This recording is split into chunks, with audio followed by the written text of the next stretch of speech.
reckless and flip-flopping tariff policy are having huge negative impact on global economy, especially hitting those economies with exports dependent heavily, such as South Korea and Japan, which are struggling with the slowdown in growth. According to the latest data from the World Bank, exports, including services, made up almost 22% of Japan's GDP in 2023 and 44% of South Korea's GDP in 2023. Right now, Japan and South Korea are both already bearing the brunt of existing tariffs on auto and steel exports. South Korean exports to the U.S. face 25% tariffs, the same as in April. The rate on Japan has been raised by 1% to 25%. Exports of automobiles and auto parts to the U.S. currently incur a 25% tariff, while steel and aluminum attract a 50% levy on most countries. Automobiles are Japan's largest exports to the U.S. and are also among South Korea's top exports. South Korea was also the fourth largest exporter of steel to the U.S. in 2024, according to the International Trade Administration under the U.S.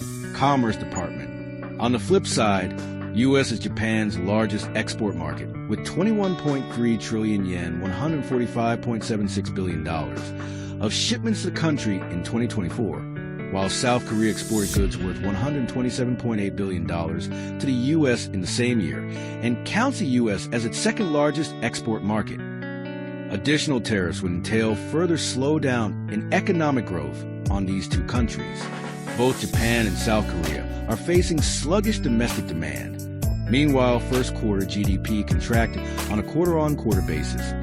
Also, Japan is likely tipping into a technical recession, along with Bank of Korea. It may nearly have GDP growth estimates for 2025 to 0.8% from February projection of 1.5%, which further reflects a more intensified tariff policy stance, is having direct and negative spillover effect on economy, given Japan and South Korea are already suffering from high tariffs on auto and elevated global trade policy uncertainty, as well as weak domestic demand.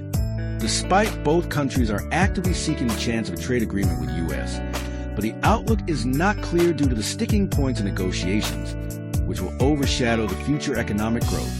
In other words, should Japan and South Korea fail to reach a trade deal with the U.S., these above-mentioned tariffs will pose considerable headwinds to growth down the road.